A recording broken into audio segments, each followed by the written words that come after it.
Welcome to / back to Talking Swift. I'm Jess Rodolphe. I'm Meggles. And I'm Rubee. And this was recorded April 29th, 2024. Oh boy. News. Quite a lot has happened. I was going to say, should we start with what we missed? Yeah, it's been a lot this week. Well, last episode we forgot to mention, because there was so much news on release week, they dropped the merch.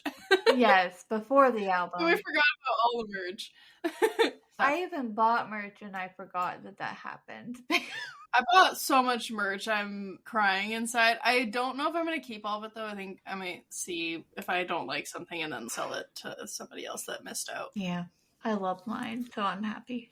Yeah, there's quite a bit of sweatpant cozy stuff, and then there's earrings, necklace, ring, bracelet, like a bunch of stuff, but it was all in gold, and I'm a silver jewelry person, so Same. Yeah. But So much. My engagement ring is white gold, Yeah. so I didn't, as much as I loved that ring, I didn't get it because it was gold. Yeah.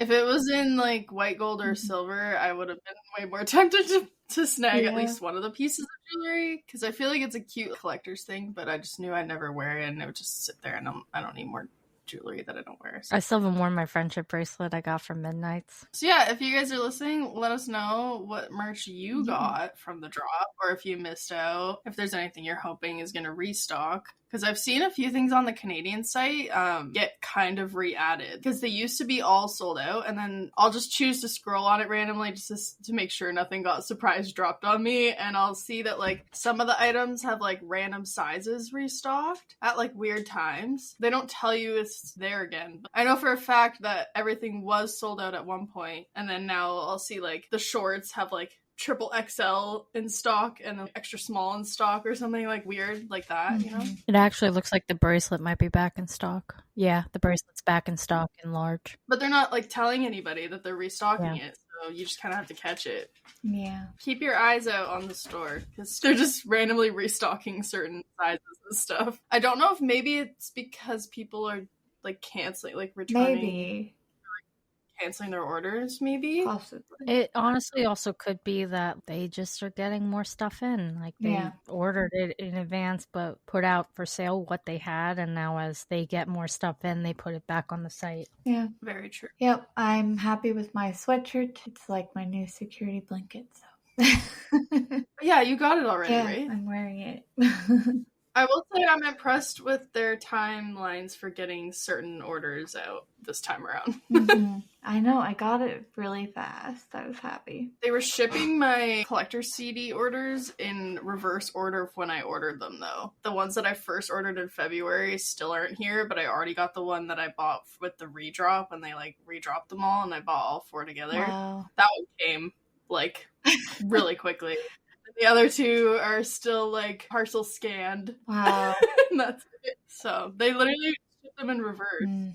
That's weird. It looked like mine were in reverse too, but then they all came at the same time, so. Same. Interesting. I'm still waiting on my merch. I didn't buy any merch. I really like that one sweater, but it was white, and I know I don't wear white sweaters. So on April 18th, the album, before it dropped, it became the most pre-saved album in Spotify history. Oh, dang. Yeah. I don't even think I saw that. So it was, even before it was streamed, it was the most pre-saved. Dang. Yeah. That's crazy. I know, I broke pre-saved it. records with this album. I also had it pre-saved. Yeah, I did too. Since it was announced, I had it pre-saved. As soon as I figured out how to pre-save it, I had it pre-saved. Same.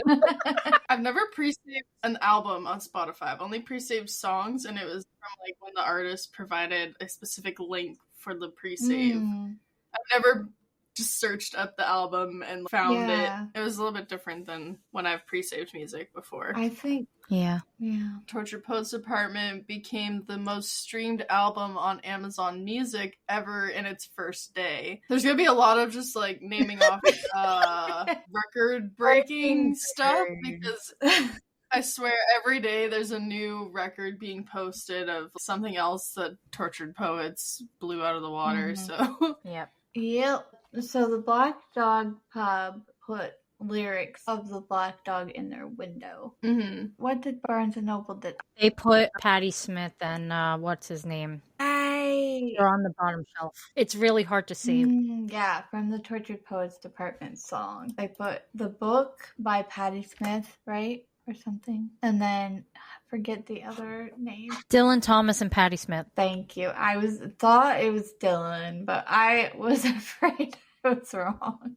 Dylan Thomas and Patti Smith, they put the books right by the vinyls of the Tortured Poets Department. That's only because they didn't have enough time probably to listen to the whole album to make a whole display, but I can almost guarantee now somewhere in a Barnes & Noble is an entire table of literary references she made in this album. That would be And awesome. if there's not, don't worry, Barnes & Noble. I've been slowly working on that list so we could have a podcast episode on it.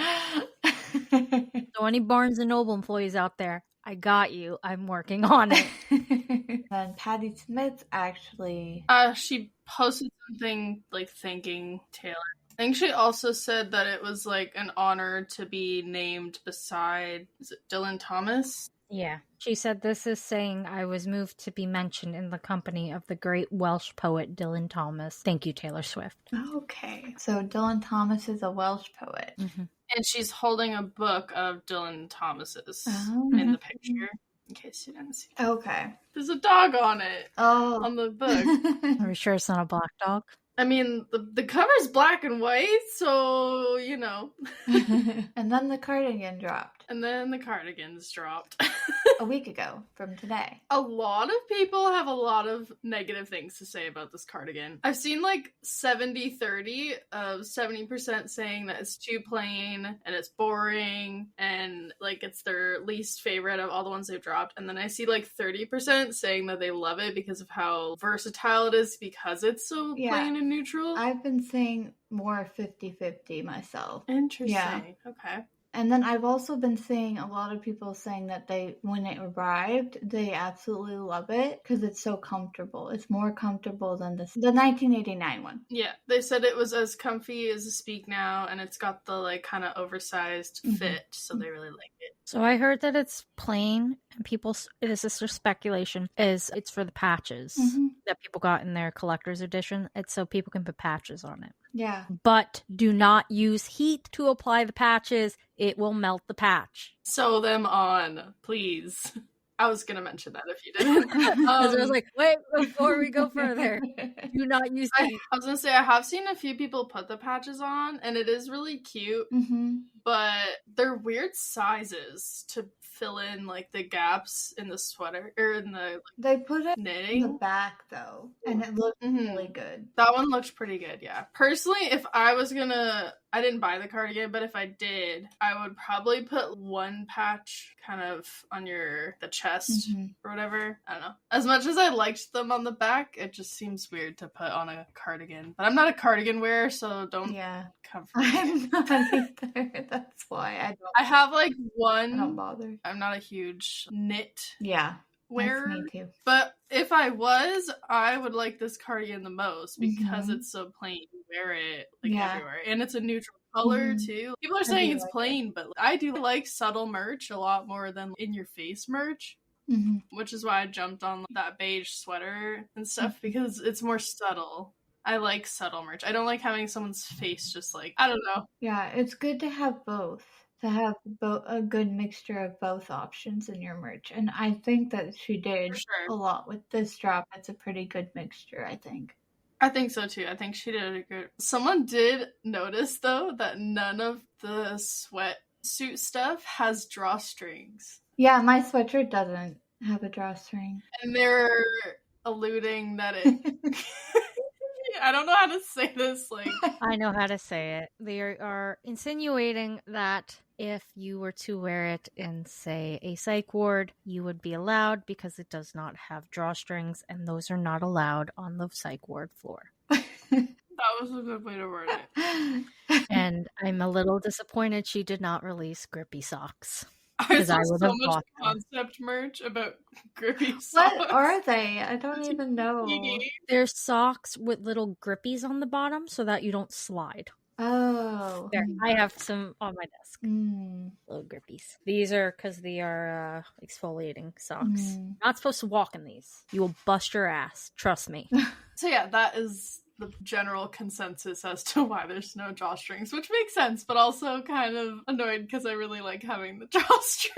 I don't mind because mine always fall out when I wash it anyway, and then I have such a hard time putting it back in. I just like having it for the hood, so like if it's cold, I can like go and like. But I also live in Canada, so like it gets really cold up here, so that makes sense. But I don't really like drawstrings on pants because that style of it looked like it would have to be on like the inside. Mm-hmm. You know, like the inside drawstrings, and I hate those. Mm-hmm. So a bunch of brands have done things. Saw did a Tortured Poet Department cover thing.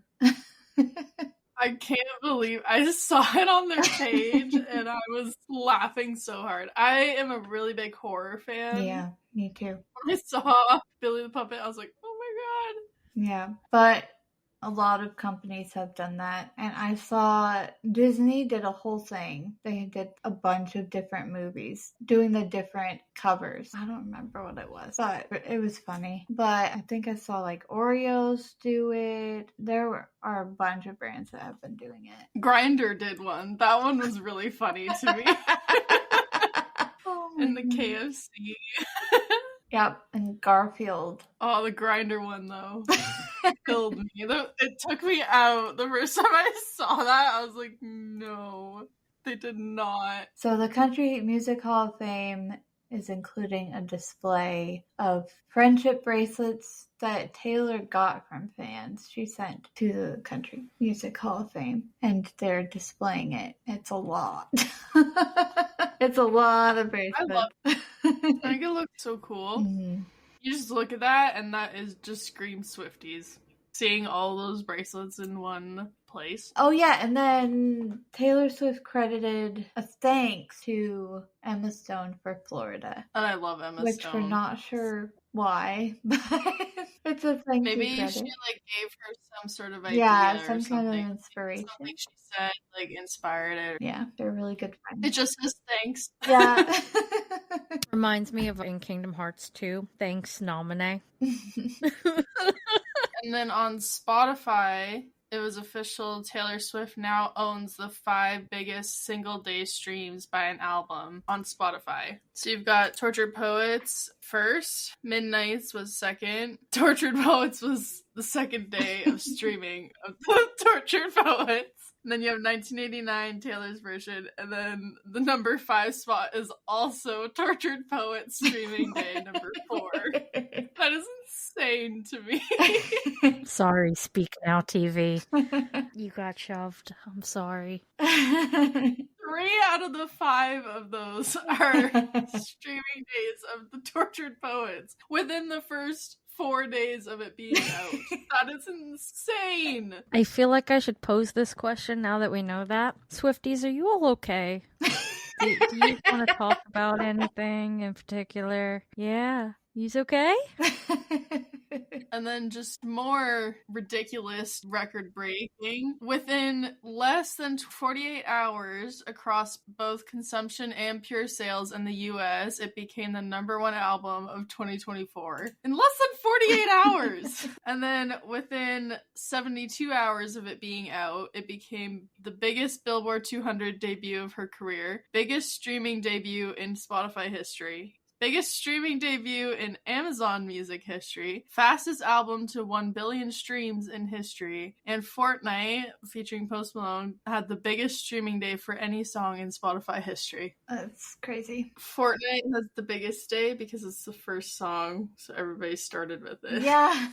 So it had the biggest streaming day. Oh yeah, it had some bad reviews. They were also badly written. And this is something, so Bloomberg said something about it. Bloomberg said, Taylor Swift is proof that how we critique music is broken. Whether you love or hate the Tortured Poets Department, there is no way to adequately digest its 31 songs and opine on it within hours of its release. Of course, Swift's surprise anthology complicates things for critics on a deadline, but the reviews arrived the same day regardless of any all-nighters. While some were well considered, others felt pre-written and daft. That's actually a really good take. It's hard to like properly analyze an album overnight, especially an album with 31 songs. Yeah. To properly critique it.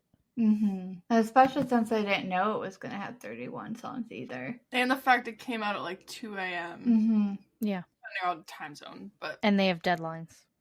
I will say for me, the more I listen to it, the more I have a general liking for all of the songs versus when I first listened to it, I enjoyed the first half more. And I think it was just because of how long it was that I didn't have the brain power to like properly absorb all of the songs. It is a lot. I saw one of the reviewers, they like went back on their, or like they basically were like, oh, hey, sorry. Yeah, now a lot of reviewers are actually doing that. I've seen it multiple times. So now reviewers are retracting their original critique of the album. Here's one. CNN admits judging the Tortured Poets Department early. My view of the album has entirely reversed. I am ready to declare that it is one of Swift's best works yet. It's not fast food. It's a multi-course meal that stipulates the person sit and focus. And I think that's the take of why so many people didn't like it when they first heard it. Because I saw a lot of people complaining about the number of songs and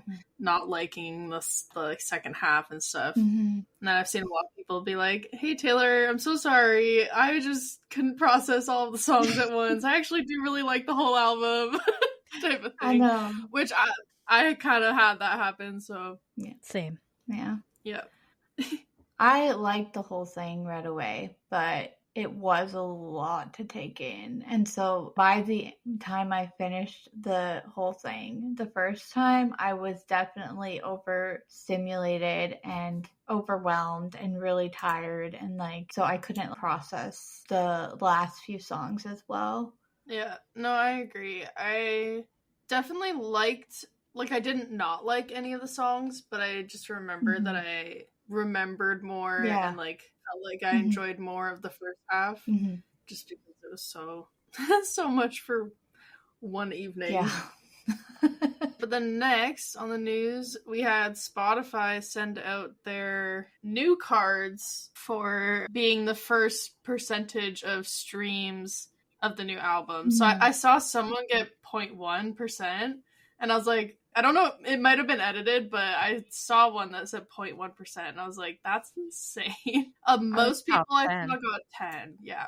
I think I only saw one or two of those 0.1, so, but most of the other ones were 10, so that one could have been edited, I don't know.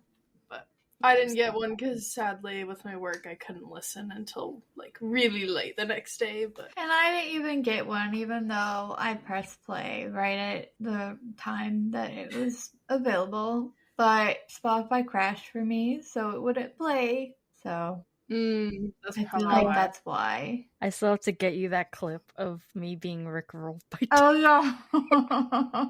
Yeah, I haven't gone through mine yet. A lot of tweets that were very cryptic from Taylor Nation. We think we got one from Scott Swift. I can fix him. No, really, I can. Look between the H and L on your keyboard. Everyone's like, Scott, we know that's you. By the way, between H and L on your keyboard is JK.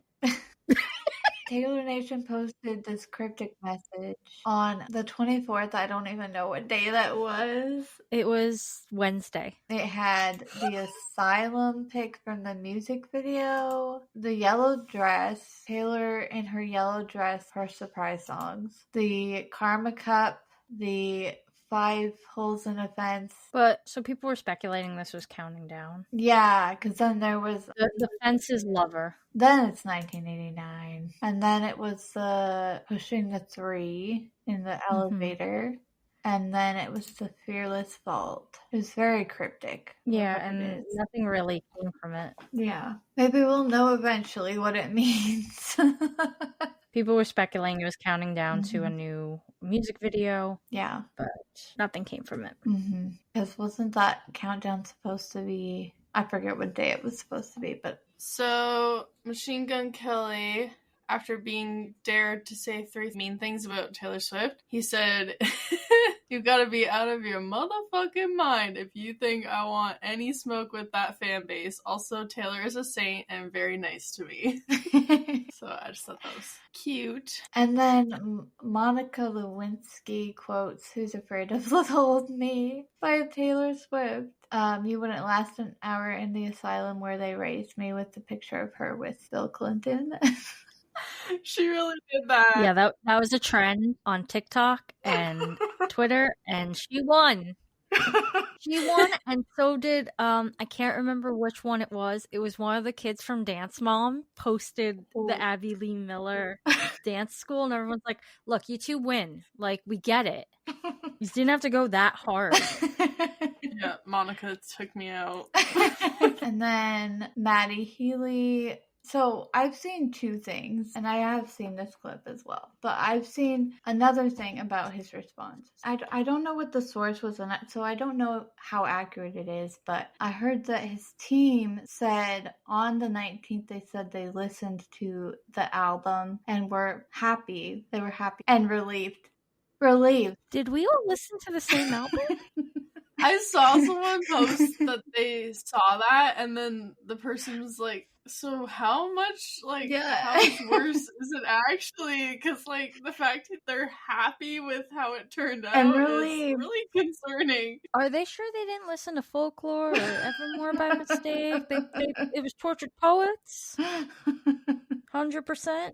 And then there's a clip of him being harassed by the paparazzi, which they shouldn't have done this, but they went up to him and asked him what he thought of his diss track. And he said, "My diss track, I haven't really listened to that much of it, but I'm sure it's good." That's what he said. I mean, it is good. Yeah. Like, he ain't wrong there. Yeah, so people were speculating that, I don't remember the anniversary of it, but it's a year anniversary, a specific year of the Hannah Montana, the movie coming out. And so they were like doing like an anniversary vinyl, and people thought that it was going to be Crazier Taylor's version, and then Disney had to come out and apologize and say that will not be not be something on the vinyl. I'm glad that Disney did that though, because they know how Swifties are. They're like, oops, we didn't mean you to think that. They were smart. They would have gotten Taylor to re-record it so that they could. Would have made so much more money. Yeah, that's true. Okay, so I guess this was Thursday then when this happened. When Taylor posted the short. Taylor posted a short. A Fortnight to Paris? It's a video and it's got clips of her rehearsing and stuff in it. Yeah, that's. And people notice the white microphone. The backup dancers have canes and top hat looking things. And she's also wearing the shoes from the Fortnite music video when she's in the black morning dress. And she's also in front of what looks like it could be the TTPD symbol. Yeah. And because that means like new props, new microphone, people think that Tortured Poets is getting added to the set list, because why would they be rehearsing? I have seen one person make a theory that they were hinting at a music video, because I Can Do It With a Broken Heart would be an interesting way to spin that into a music video, as if they're rehearsing for the Eras tour. That would be the music video. So I have seen that as a theory, but most people are, because of the microphone thing especially, because she posted the microphones of the Eras tour picture that had the white microphone in it and she's never used it. So people are leaning towards that it's going to be added to the set list. Yeah, I did see someone say that one of her dancers did post, "You think they're good songs now, just wait till you see them live," and deleted it. So I don't know. That is kind of weird. In particular, people think that Who's Afraid of Little Old Me is going to be one of the songs on the set list if she adds it, because the canes and the hats and the backup dancers kind of look like circus ringleader to a lot of people, so they think it could be in relation to the circus life line, which that song live would be so cool. So I was going to say, there's also been speculation of the songs that were missing from the film version of the Eras Tour, or the song she may cut to put Tortured Poets into the tour. This isn't confirmed. This is just speculation. Yeah. And I just wanted to bring it up. So we will be very interested to see what happens to the set list. Yep. And we will be updating everybody here when that happens. So you can look out for that. So I guess we're on to this sad bit of news. Unfortunately, the Swiftie Scarlett, who received the hat in Sydney, has passed. Yeah, so it's sad news. Yeah. She was pretty young. Yeah. Capital One had their exclusive t-shirt drop as well. Where was that? On the 26th. It was the worst piece of merch I've ever seen. It looked so bad. The album cover picture was like slightly crooked like this, with the Tortured Poets title like across, and that was I think it was the back, and then the front had, I think it was the title tracks in like smushed into like this big of a strip. Yeah, it's ugly. On the front, and it's like the font is so small. It's also so light on a white shirt. It was only $13 though. So yeah, that explains why. Yeah, it was probably the worst piece of merch I'd seen for this collection. I just had to mention that because Capital One usually does a sort of exclusive thing, so. Yeah. And then some news that's not related to TTPD. So Travis and Taylor have been having a fun weekend. They were spotted golfing, and then after that they went to, it's Patrick Mahomes, right, who did this? Patrick Mahomes did a charity auction or something like that. Yeah, he does a gala where it's for charity. They auction off different things, and Taylor was in a stunning green dress. Yeah. And Travis auctioned off, I think it was 4 tickets to the Eras Tour from his significant other.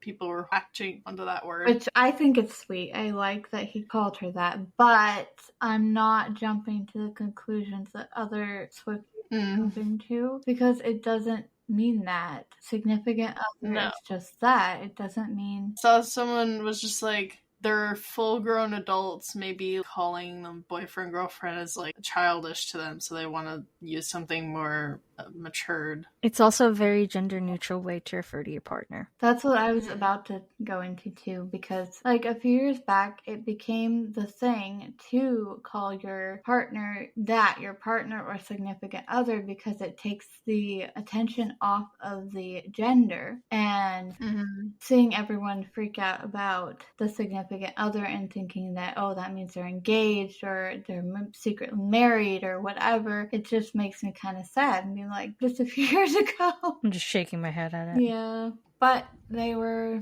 also just very cute at the event. Taylor led a... You kind of like wave a rag like in a circle at like football games and sporting events, and she led a cheer at the gala for something for the person who won. And they won the tickets fitting $61,000. So those are now the most expensive Taylor Swift tickets, and they also joked that Travis has now gotten into the resale game.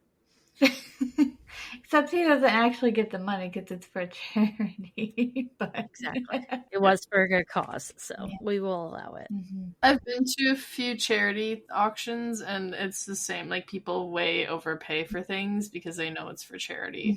And they could pick which US show they wanted to go to, basically. Oh, and then she posted this. Oh, her first colored post on Instagram.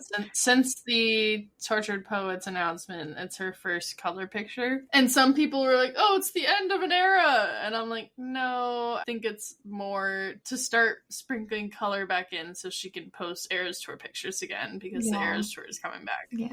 But some people are freaking out that they think the era is ending. I don't think it's that. I don't think it would end so fast. Especially with all the success it's having. See, but people are saying it's been a fortnight since the album released, so that means like they think she's gonna end it or whatever after the fortnight. And I was like, it hasn't even been a fortnight.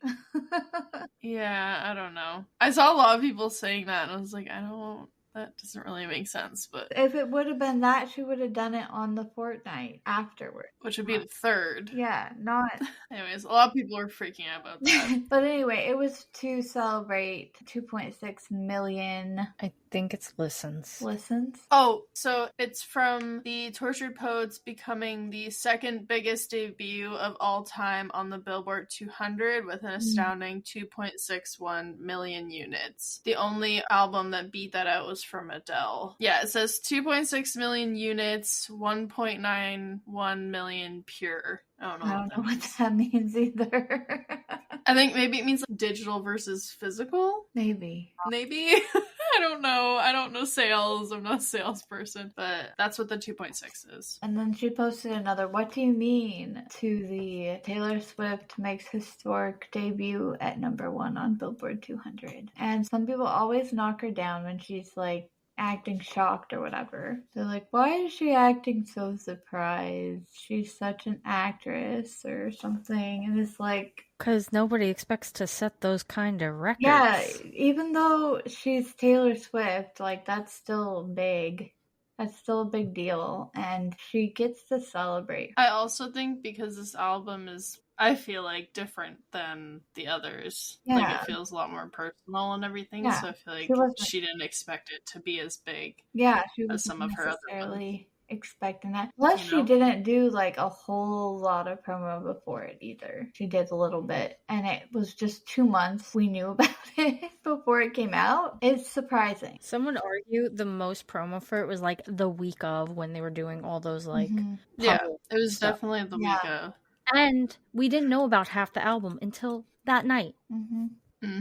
Taylor and Travis will not be attending the Met Gala. Because earlier there was something going around that said they were confirmed, but they're way too busy. I'm really not surprised. I would be surprised if they went, because Taylor is about to go back on tour, and Travis is gearing up for his music thing, right? So also, he's gearing up for his music fest, but he also just re-signed with the Chiefs, and they do start practice in April, May. In April? Yeah, they have to start doing certain things in April, May, and then in like, I think now is boot camp, and then they start doing pre-games in like July, August. And then more record-breaking stuff. Yeah. So this, I think, happened today, but basically the only time someone has taken all top 10 of the Billboard Hot 100 was when she had Midnights. That was the only other time any artist has done that. And then she beat her own record with Tortured Poets getting the top 14 spots this time. I saw a lot of people online that were trying to get a top 13 for Taylor, because 13, but I think we tried too hard and we got 14 songs up there.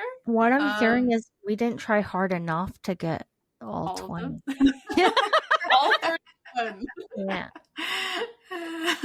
Next time we sweep the top 20. This is the order. So we've got Fortnite with number 1, Down Bad, I Can Do It With a Broken Heart, The Tortured Poets Department, So Long London, My Boy Only Breaks His Favorite Toys, But Daddy I Love Him, Florida, Who's Afraid of Little Old Me, Guilty as Sin, Fresh Out the Slammer, LOML, The Alchemy, and The Smallest Man Who Ever Lived at number 14. Wow. So my bad. The reason I Can Do It a Broken Heart's on there. My bad. And both times that she's taken all these spots at the Hot 100, like Lana's feature was also on the top 10. And she's got both of her features, and her Tortured Poets are both on here. So I thought that was kind of interesting. Awesome. And I think this is Florence and the Machine's first time in the top 10 on the Billboard Hot 100. I think I saw that somewhere as well. That's a crime. Yeah. Yeah. That is. That's a crime against nature. I didn't have time to fact check it, but I did see that. She is also the first female artist in history to earn 50 top 10 hits on the Billboard Hot 100 as well. Oh yeah, I saw this tweet just like summing up everything that happened this weekend. So Taylor made history again. Travis will be the highest paid tight end in the league. Jason got a job at ESPN. Donna was on the Today Show this morning, apparently. No one Monday's better than this family. That was Beth at Fly for Love on X.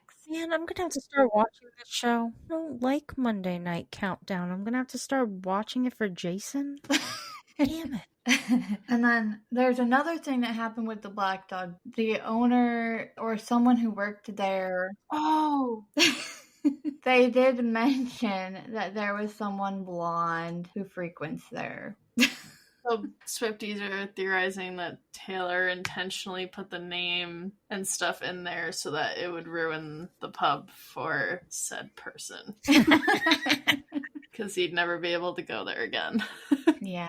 Not without a bunch of Swifties waiting for him. Yeah. And then you want to say this other thing about the Black Dog. So the Black Dog put Team Maddie on their signage outside. They're wrong, but they're entitled to their opinion. Hey everyone, let's take a quick break here just to remind you that if you're enjoying the episode, please give us a rating. It also helps a lot if you share the episode. Alright, now let's get back. I don't think anyone should be Team Maddie or Joe. That's my opinion. Yeah, I don't Travis? think any of them. Yes, Why Team can't Travis. we Team Travis? Let's put Or Team Taylor. yeah, Team Taylor. Team Taylor. That's it. Team Taylor is happy. That's the one. Team That's Taylor. the one. Yeah. And that kind of gets us into the episode a little bit because I wanted to say this stuff a little bit before we get into the lyrics because there's been a lot of discourse over Twitter about the lyrics and these songs are about Maddie, these songs are about Joe, the whole album is about Maddie, which I don't agree. Like, I think it's about Taylor, and I have been in both type of relationship before, and they both suck equally because they're different. They're so different, you know? And I just wanted to mention that before because people are like, to some people, they think, you know, this song is sadder than this song, but to other people, that might not be true. It might hit you differently. So I just want to say that because there's so much discord going on over, like, this song is sadder, this one's about Maddie, this one's about Joe, and all that. And yes, we're going to speculate as well, but I just want to say that, and I also want to say that I do think there's a possibility that some songs could weave both elements in, you know? But yeah. It's really about Taylor's experience. Yeah. And she makes references to certain people, but in the end, it is about Taylor's experience. Exactly. I think this was a closure episode to close the book on certain chapters of her life. Mm-hmm. She ends the whole album with the story isn't mine anymore. Yeah. Before we get too far into this topic, I do want to put out a trigger warning that this album does touch on some sensitive topics. So please beware. And I think that we should read the prologue poem because it does give a lot of insight to where her head was when she was writing this album, and it kind of explains it. And I didn't even know that it existed when I first listened. It's a poem that Taylor wrote. My vinyl has the one by Stevie. Okay, I found it. Here, I'm going to put it. I put it in the links. The Tortured Poets Department Prologue, summary poem by Taylor Swift. In summation, at this hearing, I stand before my fellow members of the Tortured Poets Department with a summary of my findings, a debrief, a detailed rewinding, for the purpose of warning, for the sake of reminding. As you might all unfortunately recall, I have been struck with a case of restricted humanity, which explains my plea here today of temporary insanity. You see, the pendulum swings, oh, the chaos it brings, leads the caged beast to do the most curious things. Lovers spend years denying what's ill-fated, resentment rotting away galaxies we created. Stars placed and glued meticulously by hand next to the ceiling fan, tried wishing on comets, tried dimming the shine, tried to orbit his planet. Some stars never align. And in one conversation, I tore down the whole sky. Spring sprung forth with dazzling freedom hues, then a crash from the skylight, bursting through. Something old, someone hollowed, who told me he could be brand new. And so I was out of the oven and into the microwave, out of the slammer and into a tidal wave. How gallant to save the Empress from her gilded tower, swinging a sword he could barely lift, but loneliness struck at that fateful hour. Low-hanging fruit on his wine-stained lips, he never even scratched the surface of me. None of them did. In summation, it was not a love affair, I screamed while bringing my fist to my coffee-ringed desk. It was a mutual manic phase. It was self-harm. It was a house and then cardiac arrest. A smirk creeps onto this poet's face, because it's the worst men that I write best. And so I enter into evidence my tarnished coat of arms, my muses, acquired like bruises, my talismans and charms, the tick, tick, tick of love bombs, my veins of pitch-black ink, all's fair in love and poetry. Sincerely, the chairman of the Tortured Poets Department. That's where that piece came from Yeah. that she posted. Yeah. I've never seen this before. No. I saw it around. That was beautiful. Yeah. That was really And beautiful. it explains where her head was at throughout. I writing. kind of wish that she would turn that into a song. I know. Like a version of that, because Yeah. damn, that was Out of the oven and beautiful. into the microwave. And it's the low-hanging fruit on his wine-stained lips got me. oh. Whew, Yeah. man, that was- Tried to orbit his planet, some stars never align. I was like, oh, Yeah.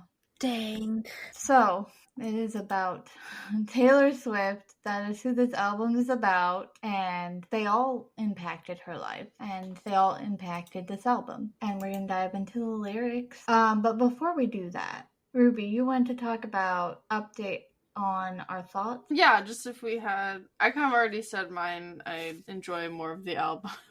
More of the second half than I did before. Just, like, listening to it more. Yeah, same. Do you have any songs that kind of came out and became a favorite that you didn't really like first time around? I definitely like the Bolter more now than I did. The Albatross still hasn't grown on me, but I think I need to listen to it a bit more. Yeah. I think Fresh Out the Slammer, I liked it when I first heard it, but I like it a lot more now after hearing it even more. It's grown on me a lot more. Even though I already liked it, I like it a whole lot more. It wasn't one of my favorites when I first listened. And I'm definitely leaning more towards, my heart just keeps going to Who's Afraid of Little Old Me. So I think that might be my number one. But it's hard for me to say that because I love them all so much. I feel like I'm betraying the rest of them. Yeah, I have two that are kind of like tied for first depending on my mood. Yeah. That one is so like, Look What You Made Me Do coded, you know. And it is very reputation and that coded. You know how I feel about that song. So it's I feel like the same way that I did with Look What You Made Me Do with that song. Every time I listen to it, I think of the Scarlet Witch and Harley Quinn and like all of the misunderstood like villain type of I love that song. My other top favorite is The Smallest Man Who Ever Lived. I love that song. It's so good. The bridge just... The bridge is amazing. Anyway. My favorite is still I Can Do It With a Broken Heart. And after this week, I need every shirt possible that says I cry a lot, but I am so productive. Cried a lot at my desk this week. Yeah. There are so many good bridges in this album. She always writes good bridges, but the majority of the bridges that kill it in this album, it's insane. Oh, and then the Bolter and the Albatross also have grown on me a lot since first listen. Every time I re-listen, I find a new reference to fairy tales or, you know, like Disney or, well, I guess kind of, they're like the old fairy tales and stuff, but I've got a list of them, and whenever we go through the songs, I'll briefly mention. That way I'm not doing it twice. But I think it was interesting how much she put a little nod to fairy tales and stuff. My wedding is fairy tale themed, so I've been rereading all the Grimm fairy tales to use as like tables. So I know exactly what you mean.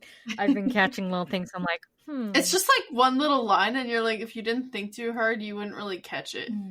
Sort of thing, right? Anyway. So we're going to do this in multiple parts because this album is so in-depth and there's just so much. So we're going to kind of break this up more than we typically do with albums. And we also have plans for other subjects relating to this album that are not lyrics. So we have a lot of content planned for this album. Let us know if you have ideas too for topics you'd like us to discuss. So we're gonna just see how far we can get today. We're also on a bit of a time constraint today. Yeah, so. We have so much to discuss in so little time. So Taylor, why?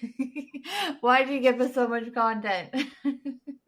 All right, let's get into the lyrics. We're going to start with Fortnite. Okay. So this one is another one that grew on me because if you guys remember, I was like really disappointed in it at the beginning with like how little Post Malone is in it. But the more I've listened to it, I actually do quite enjoy the way that they structured it with him on the end, sort of. I also, now that you mentioned that, I wanted to point out a theory that I saw someone say. Someone theorized that maybe he wasn't originally gonna be a feature. That might be why he's in it more towards the end. Interesting. Could be true. Yeah. Could have been like a last minute ad thing.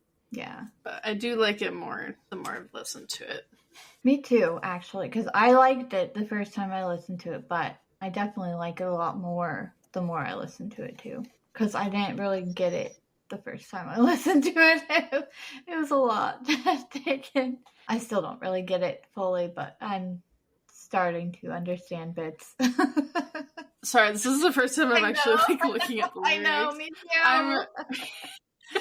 I'm supposed to be sent away. I looked at the lyrics the second listen through because I am hearing impaired and I couldn't really make out some of what she was saying, and so yeah, I did do that, but there was so many words that I didn't really retain a lot of it. And then my toxic trait is that I think that I can just memorize all the lyrics by just constantly listening to the song.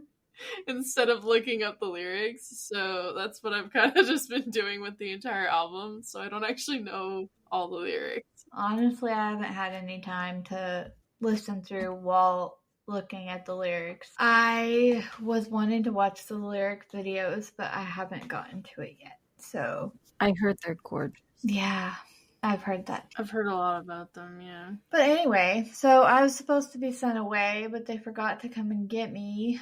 It's interesting. People were relating that to the song where she says like, "Oh, they're gonna take me. Gonna take me away." Yeah, it's different. Yeah, because she thinks that his key is turning in the lock, but then she is like, "Or did they come to take me away? Are they coming to take me away?" Yeah. Or, yeah. So people thought that maybe that was what that was talking about. And then she mentions that I'm a functioning alcoholic, but nobody knows my new aesthetic. Oh man, that line got me the first time I listened to it. I was like, wait, what? She actually said that?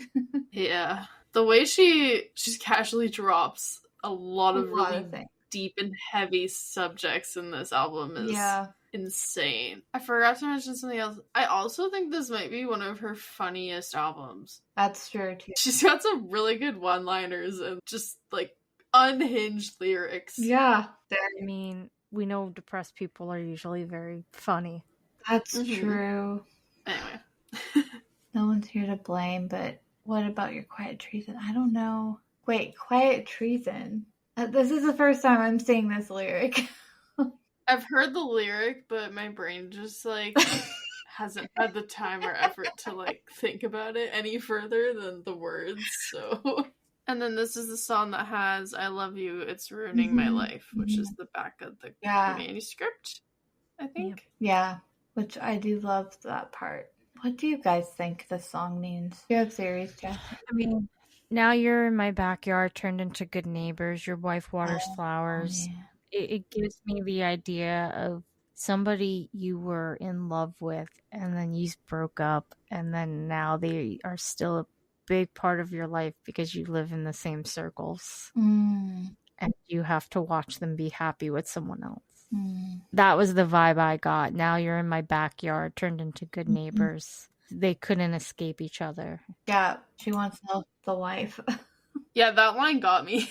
I just like do a double back, and I was like, "What did she just say?" Yeah, because it also talks about like the miracle move on drug. Oh right, yeah. I took the miracle move on drug. The effects were temporary. Oh, and all my Mondays stuck in an endless February too. People are speculating about that line because there's a possibility that she might have broken up with Joe in February. See, I was thinking it was February's are tend to be very gloomy. That's true too. My Februaries are honestly one of the worst months of my life, so I can relate to that feeling of February never ending. Mine is January. January's worse for me than February. I saw someone post that like they take the Christmas lights down in January, and then she's stuck in the endless February. Yeah, that's true. And Mondays. Everyone hates Monday mornings. Everyone hates Mondays. As we record this on Monday. But yeah, the miracle move on drug, though, is to like jump into another relationship, try to forget him type of thing. Rebound. Yeah. The effects were temporary. Yeah. Run into you sometimes. Oh, okay. I've never seen that line before. Comment on my sweater. So I'm realizing that my husband is cheating. I think it's not her actual husband. I think she still pictures a life with this person, and he's her husband in her mind, and he's cheating on her. But in reality, he's moved on. Oh, that's the way I saw that. Maybe that could be. Some people, like you think the husband she's referring to is the neighbor. Yeah, that's moved on. See, I've seen other people refer to that as she's fantasizing that she's going to end up with someone boring and want to kill him and wish she was with the good neighbor. But I like your interpretation too. Could be either. Yeah. Only Taylor knows. Thought of calling you, but you won't pick up. Another fortnight lost in America, moved to Florida. There's the Florida reference. The first. Yep. Which shocked me the first time I heard it because I was like, Florida already? And also talking about buying a car that they won't use. She talks about cars a lot in this album. A lot of car references, yeah. Cars and clothes. And ships. There's been a few, like, waving at the ship crash. And I feel like that's both the sea ship and the spaceship. There's a lot. There's a lot. This album. And all the fairy tale. Like, and it's the Western. Oh my god. Oh yeah. This album is so complex. This is why we have to do so many parts. Okay. But no, I like Fortnite. Yeah, I think I'm kind of starting to understand the song now. I just think it's really catchy. It's kind of about like longing for your ex who has moved on. That's what I feel like. An ex who has moved on and you are unfortunately stuck seeing them. Yeah. All right. The Tortured Poets Department. I love the who uses typewriters anyway. Okay, so yeah, that's one of the funny lines, Yep. You do, Taylor. I cannot believe she said that when she's been promoting this album with typewriters. Used one in All Too Well 10-minute version. That too. So I'm like, Taylor, you use a typewriter. I really like the lines, you're in self-sabotage mode, throwing spikes down on the road, but I've seen this episode and I still love the show. I love that line. So when I first heard this song, I thought that it was after, like, whoever in the song this was about. I thought it was after it had ended. But now I'm starting to figure out that I think it's more, they are still together in the song, but it's like there are some, toward the end. Yeah, there are some threads that are coming undone in their relationship. Some red flags. Like the self-sabotage mode line that you just mentioned, Rubee. That's kind of like okay. Because you can be in that part of a relationship where one of the people is just like self-sabotaging it and causing fights or ignoring them or, doing something that is just like damaging the relationship. That explains a lot. I've been kind of low-key trying to figure out like what this song is. It's really catchy and I really enjoy it, but I kind of just like took the words at face value because I couldn't like. Yeah. I didn't want to have to think about what it means. So I just kind of was like, this is really fun to sing along to. There's also so many name drops in this song. There's at least 4 different names. But she kind of tells us potentially about which relationship this is about. Yeah, because she does say tattooed. Tattooed golden retriever. And that's the part that made people suddenly suspect it, because they're like, wait, Joe didn't have tattoos? Nope, not many of her exes have tattoos. I can think of 3. And I could definitely see Maddie being the one that smoked and ate 7 bars of chocolate. Yeah, that narrowed it down to 1 for me. Because I was like, I know John has tattoos.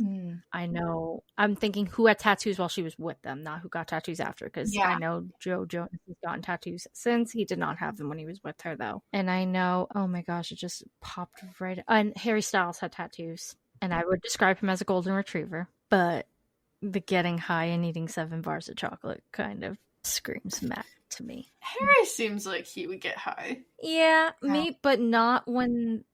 Current Harry seems like he would get high and eat 7 bars of chocolate. True. Harry she dated does not see that. Yeah. Good point. Yeah. That's what we also have to remember is timeline of when they dated, what they were like.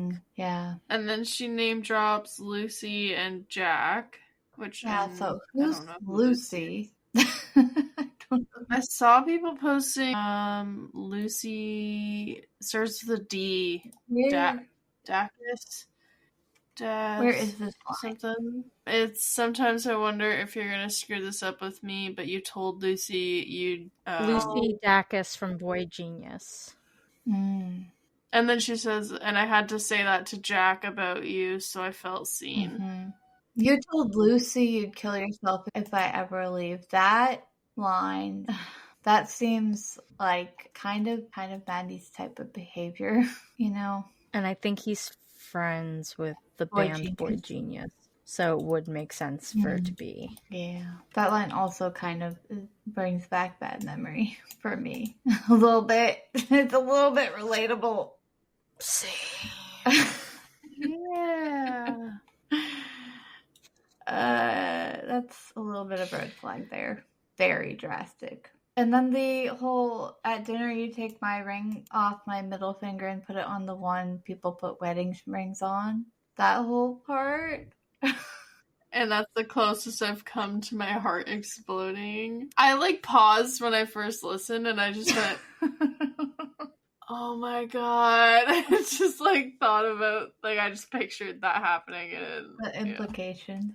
Yeah. I was like, did she just say that? Kind of tells us she does want to get married. Yeah, there's a lot in this album that tells us that she does want to get married. Yeah. I mean, we've had previous albums where it could have gone either way about if she actually wanted to get married because people only see you as a one night or a wife. Yeah. This kind of tells us she does want to one day get married. But she also has always fantasized in her songs about, love story. So she's always kind of pointed it out. That's the one line in Lavender Haze that made us think, oh, maybe. But I think it's just she doesn't want people to assume one way or the other and to tell her what to do, She doesn't want people to put pressure on her to go one way or the other, That's how I saw it, was she wanted to be their choice and not society's choice for her. Yeah. I just so this is the title track. This is also people speculate named after a different ex's group chat name. Oh, yeah. But it's about a different guy.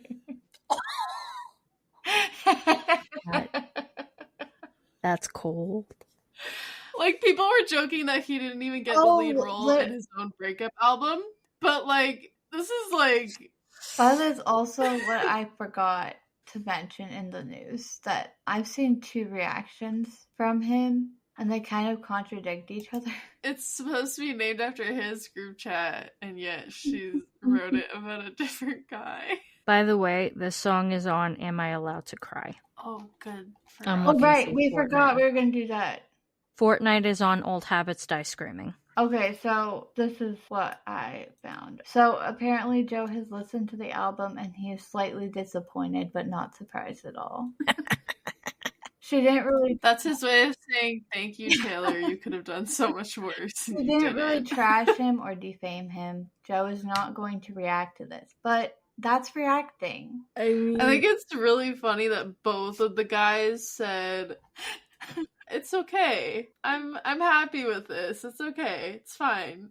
Like, what did you do to her? Because and then clearly she didn't go hard enough, and I thought she did. And why is he disappointed? That's very confusing because, like, he's he doesn't have a lot of songs on it. That it's not more about him.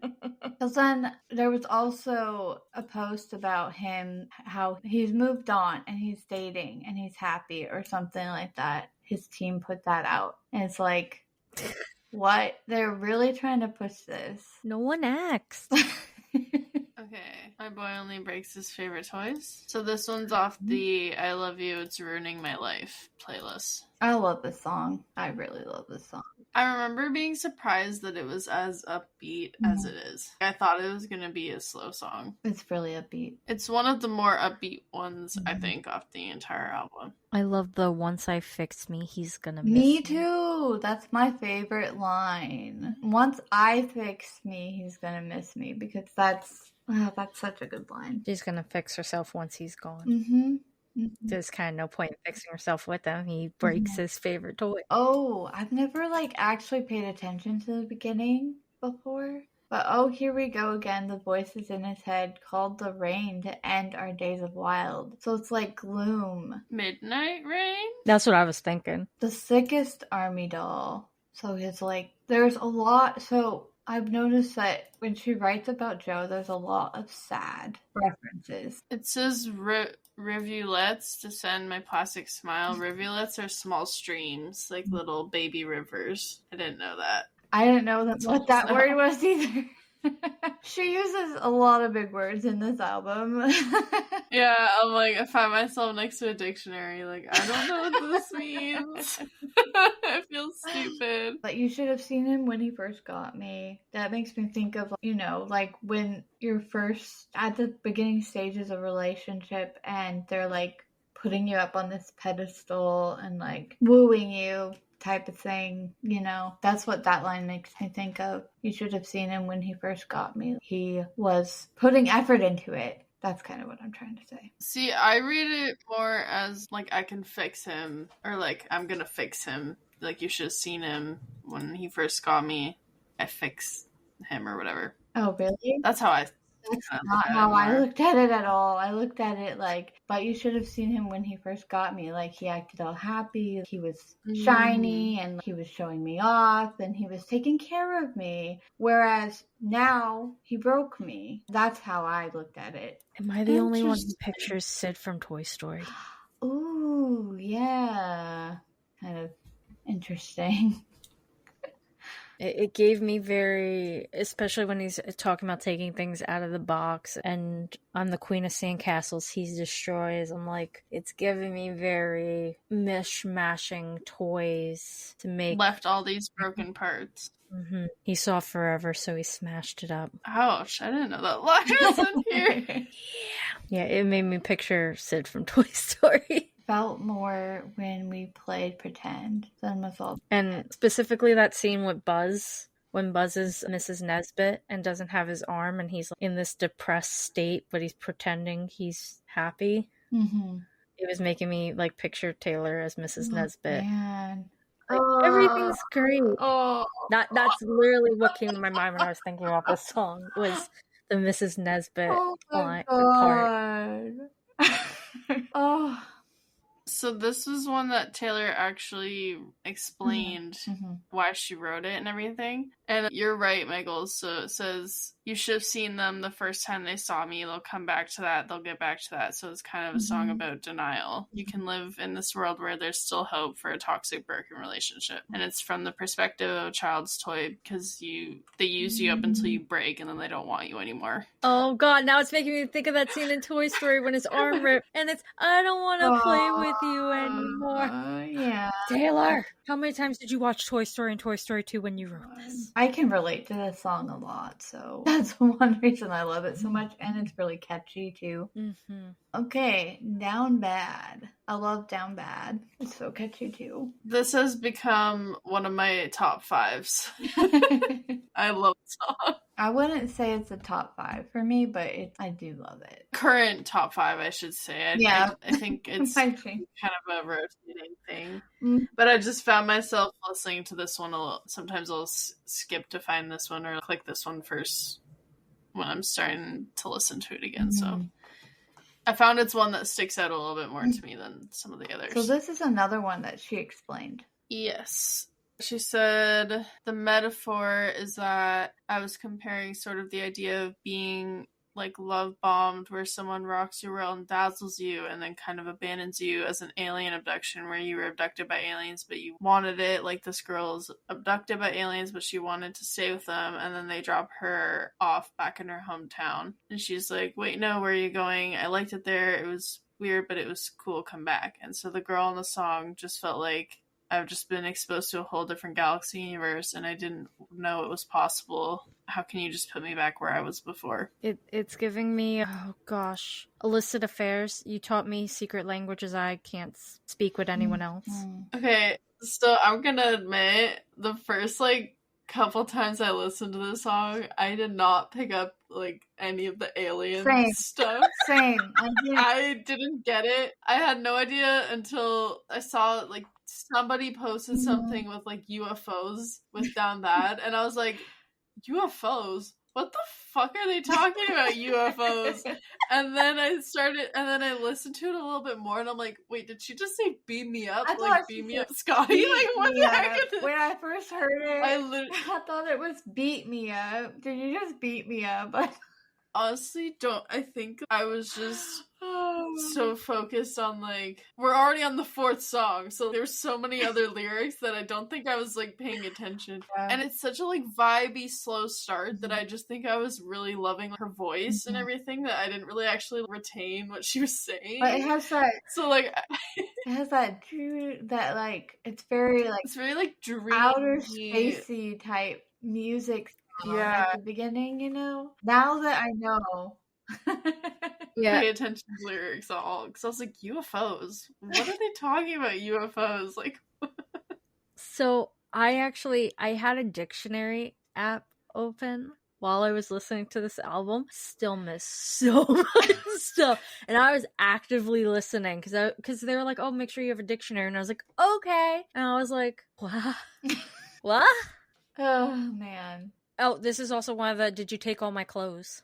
Yep. This is one of the first clothes references. They'll say I'm nuts if I talk about the existence of you. And this one's also on the Old Habits Die Screaming playlist. I don't know if we said that. Oh, and this one was the first one I heard, the ship. She says waving at the ship. Well, because it's a spaceship in this song. Oh my god. Wait, are they all spaceships? No, because the other one's a ship, because she's saying going down with the ship. Okay, yeah. No. Yeah, well, okay. So in this one, he's an alien. Yeah, I realize that now. Down Bad, waking up in blood. That line still... I've seen some weird speculations about that line. That makes me think of alien abductions, where people say they woke up in blood, naked, in a cornfield. Okay, that's not one of them I've heard. See, but that's what it made me think of. Yeah. Mm-hmm. Yeah. Because she says, the clothesline is, just leave me here naked and alone in a field in my same old town. Oh, she literally tells us.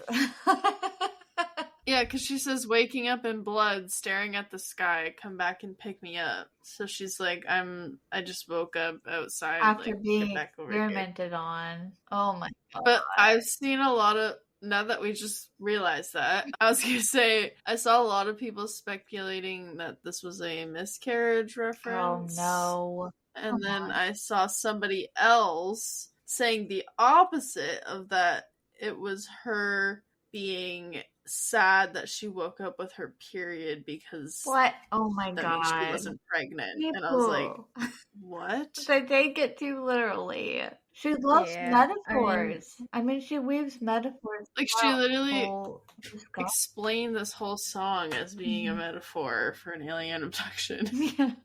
And people love to jump to that conclusion, too. They love to jump to the miscarriage thing. I will say, Bigger Than the Whole Sky does give me miscarriage vibes, but... That's what people were saying, like, Midnight's had a lot of, like, possible references to it, so that's why people thought that it was that for this one. There's also a line, how dare you think it's romantic, leaving me safe and stranded. Apparently there's another song that you stranded.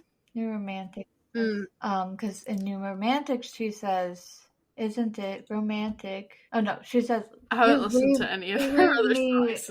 Safe and stranded. Isn't that romantic or something like that? It's the end of the bridge. I love that song, so I'm mad at myself for blanking. So, anyways, people made the parallel with that. Yeah, because then she's like, in that song, she's like, isn't that romantic? But then in this song, she's like, how dare you? It's like the kind of the opposite attitude towards it. And then there's the whole like I lost my twin thing. Yeah, which reminded me of that twin flame line. But some people are saying like, because it's kind of like, because her and Maddie, you know, they're in the same industry. They are part of the same circles sometimes, you know. The way they make music and stuff could be like, they could relate in that way. You know what I mean? Interesting. I mean, it gives me the losing your other half vibe. Like, somebody who, being in a relationship, not saying you need a relationship to feel completed, but because when you're in a relationship, it feels like that person is your other half and that they make you one whole person, and feeling like you lost your twin would make you feel like half of a person. Yeah. Oh, and I loved your hostile takeovers, encounters closer and closer, like your indecent exposures. How dare you say that it's... And then she doesn't actually say over, which is what you think she's about to say, right? In that sentence. But she can't actually say over. She cuts herself off. Damn. I've never noticed that part. You've never noticed the cutting off? Really? Oh my gosh. It's one of the... Okay, a lot of the lyrics of this one clearly glazed over my head because there's a lot that I missed.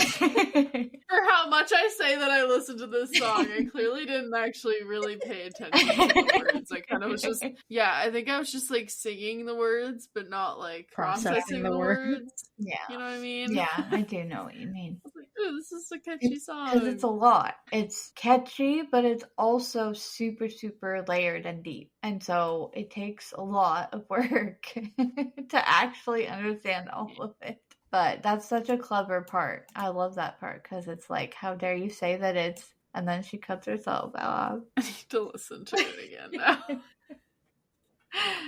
If you must.